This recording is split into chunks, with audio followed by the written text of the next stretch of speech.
मुझे मिल नहीं रहा। एक माता पिता ही है जो अपनी संतान का कभी बुरा नहीं चाहते और हमेशा। उसके बाद आराम से, जैसे मैं कहती हूँ परिक्रमा लगाएं, आराम से एक परिक्रमा। बेटा रोहन, तूने मेरा चश्मा कहीं देखा क्या? मुझे मिल नहीं रहा। माँ, सुबह सुबह शुरू हो गई, पता नहीं कब छुटकारा मिलेगा तुमसे। बेटा मैंने सारी जगह देख लिया चश्मा, तू ही देख देना एक बार। माँ, क्यों सुबह सुबह परेशान कर रही हो? अपना चश्मा खुद ढूंढ लो ना। बेटा मेरे को अब दिख भी नहीं रहा और मैं बूढ़ी भी हो गई, तू ही ढूंढ के दे देना मेरा चश्मा। माँ, आपने तो नाक में दब करके रखा है, अपनी चश्मा को भी आप संभाल के नहीं रख सकते। सुनीता, जरा माँ का चश्मा देना। इनका तो रोज का ही है, आज का थोड़ी है। आप ही ढूंढ दो, मैं बहुत काम कर रही हूँ, मुझे खाना भी बनाना है। और हाँ, जल्दी ढूंढ दो वरना सारा सामान इधर उधर कर देंगी, मेरा और काम बढ़ा देंगी। हे भगवान, अब तुम ही कुछ करो इनका। माँ, ये तो रहा आपके सामने चश्मा, आप तो सच में ही अंधी हो गई हो।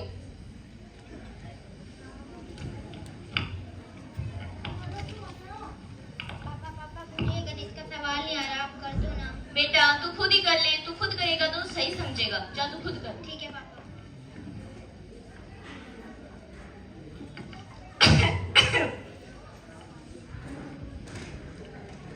हो गया, सब हो गया। अरे बेटा, तुम्हें लगी तो नहीं? संभल के किया करो काम।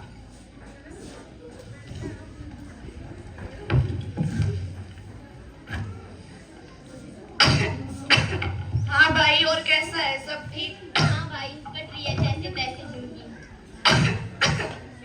माँ, आप खांसना बंद करोगे प्लीज? क्या बताऊं भाई, ऑफिस में तो बॉस की टेंशन और यहाँ माँ ने परेशान करके रखा है। पता नहीं कब छुटकारा मिलेगा इनसे। इनकी छोटी से छोटी चीज को भी हमें संभाल के रखना पड़ता है। कभी चश्मा भूल जाती है तो कभी कुछ। तूने इन्हें अब तक अपने साथ रखा है? हाँ, मतलब? मैंने तो अपने माता पिता को घर से बाहर निकाल दिया। घर से बाहर? घर से बाहर मतलब वृद्धाश्रम में। अंकल, ये वृद्धाश्रम क्या होता है? बेटा, वृद्धाश्रम में बूढ़े लोगों को रखा जाता है, जैसे कि तुम्हारी दादी जी, तुम्हारी दादी जी, तुम्हारे पिताजी तुम्हारी दादी जी से परेशान हो चुके हैं, तो वो उन्हें वृद्धाश्रम में छोड़कर आएंगे। ठीक है भाई, ये तो तूने सही बात बताई। ये पहले मेरे दिमाग में क्यों नहीं आई? अब मैं माँ को वृद्धाश्रम में छोड़ के आता हूँ। परेशान करके रखा है इन्होंने तो। अच्छा ठीक है भाई, तो अब मैं चलता हूँ। ठीक है। सुनिए, आपका टिफिन तैयार हो गया है, आप ऑफिस के लिए तैयार हो जाइए।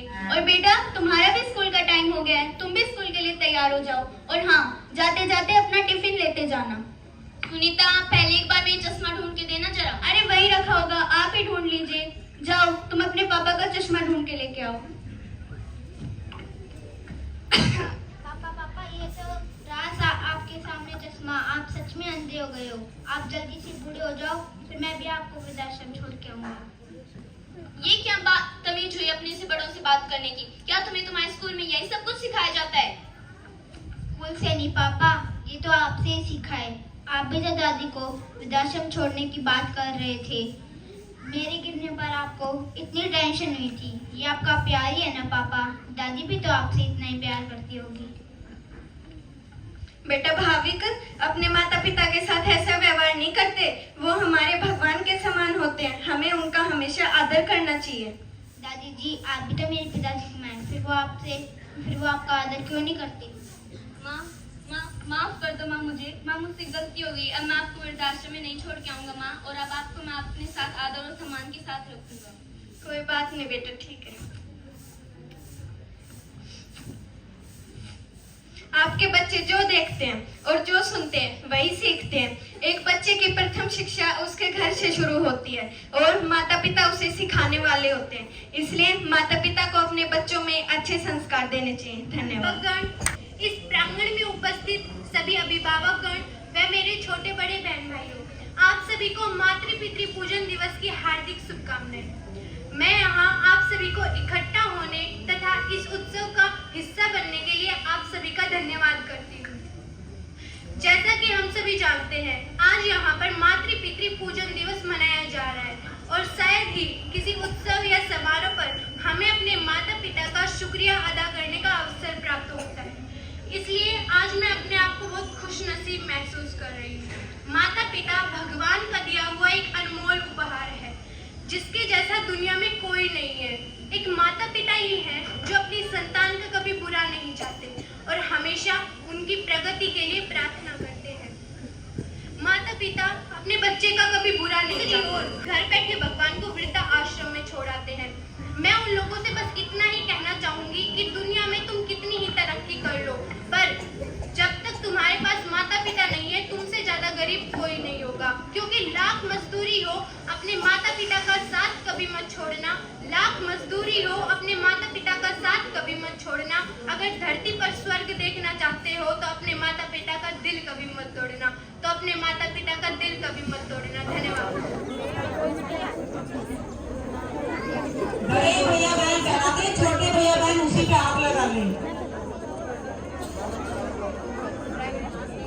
हार पहनाने के बाद अपने माता पिता के चरण स्पर्श करें।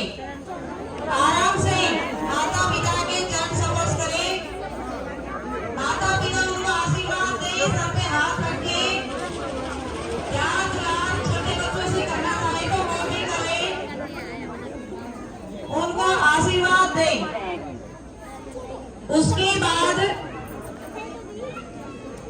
जैसे जैसे मैं बोलती हूँ आराम से आरती उतारे। अपने मम्मी पापा की आरती लेफ्ट साइड से राइट की ओर, ध्यान करें सभी भैया बहन।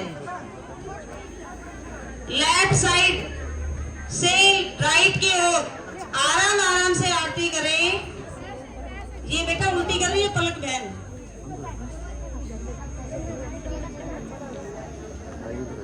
उसके बाद एक परिक्रमा लगाएंगे। थाली को पेरेंट्स पकड़ ले और ये भैया बहन आराम से दूसरे भैया बहनों को देखते हुए आराम से परिक्रमा करें। हाथ जोड़कर भैया बहने हाथ जोड़े परिक्रमा करते समय। एक परिक्रमा करें, फिर अपने मम्मी पापा के सामने आकर के उनके चरणों में बैठ जाएं। परिक्रमा करने के बाद माता पिता के चरणों में बैठ जाएं, उनसे आशीर्वाद लें।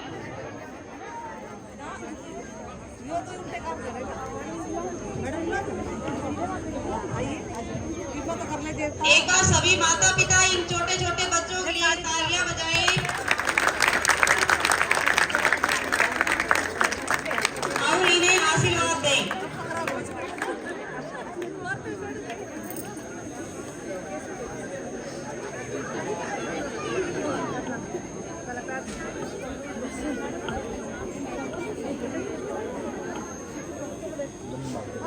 अब मैं जैसे जैसे बोलती हूँ वैसे वैसे आपको करना है। ये जो भैया बहन है वो अपनी अपनी कक्षा में जाएंगे और माता पिता जो है वो चाय ग्रहण करेंगे।